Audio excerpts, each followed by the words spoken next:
ગુજરાતની અંદર બહારના રાજ્યોના એટલે કે ઇલીગલ વેપન્સના લાયસન્સના આધારે હથિયારોની તસ્કરી અને હથિયારો કમરે ટીંગાડવાની એક જે ફેશન જાગી હતી એ ફેશનને લઈને સુરેન્દ્રનગર પોલીસ અને સાથે જ ગુજરાત એટીએસે મળી ગુજરાતના અલગ અલગ જિલ્લાઓમાંથી અનેક લોકોને ઉઠાવ્યા.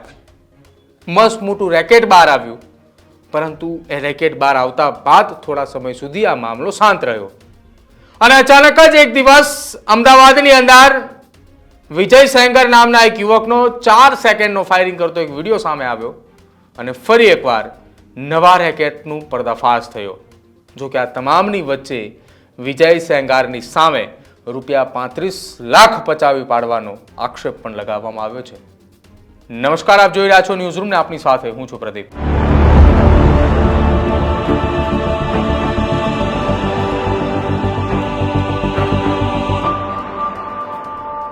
ગુજરાત એટીએસની ટીમે ગુજરાતની અંદરથી નકલી લાયસન્સ, બનાવટી લાયસન્સના આધારે ગન કલ્ચરનું એક મોટું રેકેટ પકડી પાડ્યું હતું.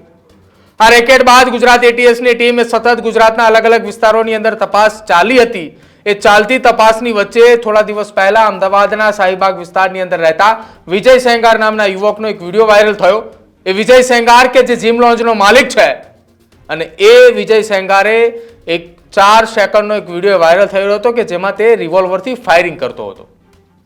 એ ફાયરિંગના આધારે ગુજરાત એટીએસે વિજય સેંગારની અટકાયત કરી, ત્યારબાદ તેના ભાઈ અજય સેંગારની પણ અટકાયત કરી અને અંતે ઉત્તર પ્રદેશનું એક રેકેટ સામે આવ્યું કે જેમાં અમદાવાદની અંદરથી ગુજરાત એટીએસે લગભગ 7 કરતાં પણ વધુ લોકોને ઉઠાવ્યા.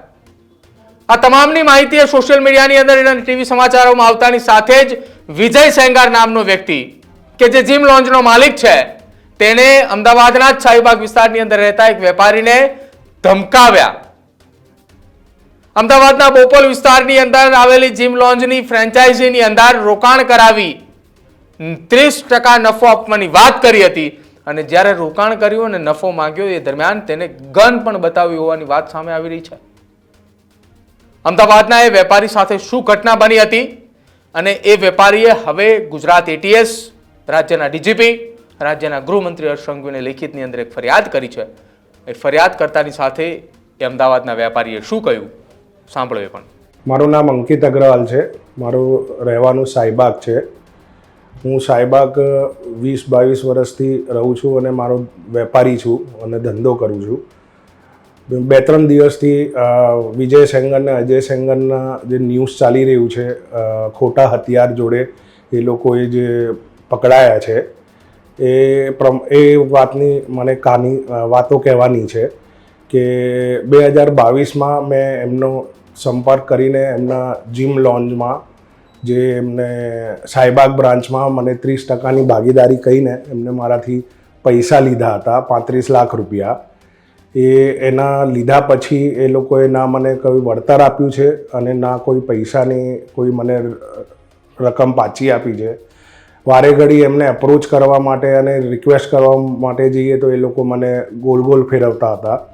પછી ફોર્સલી હું એમની ઓફિસે ગયો તો ઓફિસ ઉપર એમને હથિયાર મૂકેલું હતું જે વિડીયોમાં બતાવે છે અને વિડીયોમાં જે એ યુઝ કરેલે છે અને એના લીધે હું ગભરાઈ ગયો અને મારી ફેમિલીની સેફટી માટે એના પછી હું કશું ના એના માટે મેં વાત કરી ના કશું કોઈ કર્યું. પણ આપણે ગુજરાતની એટીએસ પોલીસે અને પોલીસવાળાઓએ જે સારું કામ કર્યું છે એના ચક્કરમાં મારે થોડી હિંમત આવી છે અને આ વસ્તુ માટે મેં રિક્વેસ્ટ કરી છે અને આજે મેં પોલીસ કમિશનર સાહેબને ત્યાં અરજી પણ કરેલી છે કે શું બનાવ મારી જોડે થયું છે એ બધું મેં ત્યાં અરજી કરીને આપ્યું છે અને મને પૂરો ભરોસો છે કે ગુજરાત પોલીસ અને ગુજરાત એટીએસ ડિપાર્ટમેન્ટ મારા માટે યોગ્ય કોઈ વસ્તુ કરશે અને એમને હું તમને વિડીયો બતાવું.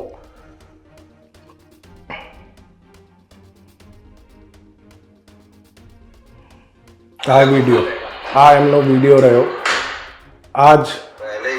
આ જ વસ્તુ એ લોકો એ કરતા હતા અને મને ધમકાઈને પોલિટિકલ અને પોલીસની એમની ઓળખાણ વધારે છે એ પ્રમાણે એ ધમકાઈને મારી જોડે મને હું કશું સ્ટેપ ના લઉં એ મને ધમકાવતા હતા. હા, જો આ એમના ઓપનિંગમાં સેરેમનીમાં આપણા ગુજરાત રાજ્યના પોલીસવાળાઓ ઇન્વાઇટેડ હોય છે. એ લોકો એ વસ્તુ કરે છે. તો ગૃહમંત્રી અને મને આપણા જે હર્ષ સંઘવી સાહેબ છે એમના ઉપર પૂરો ભરોસો છે કે એ મને ન્યાય અપાવશે અને મારા જે વસ્તુ મને તકલીફ થઈ છે, હોઈ શકે બીજા કોઈ પણ હશે ઇન્વેસ્ટર જે એમના કાર્યમાં ફસાયેલા હશે પણ કોઈએ આવી કોઈ હિંમત નહીં કરી.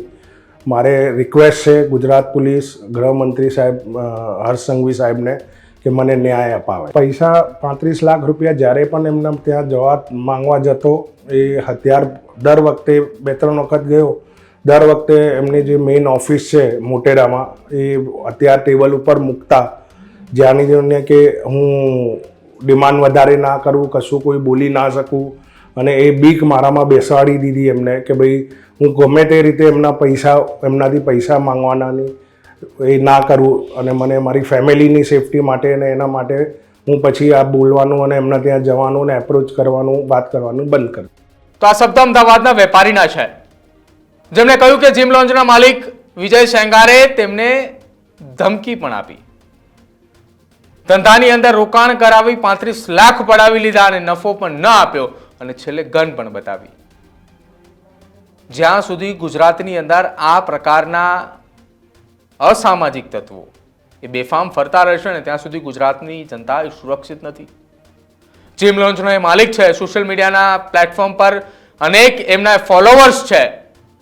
અમદાવાદ સહિત ગુજરાતના અલગ અલગ જિલ્લાઓની અંદર તેમની ફ્રેન્ચાઇઝી છે.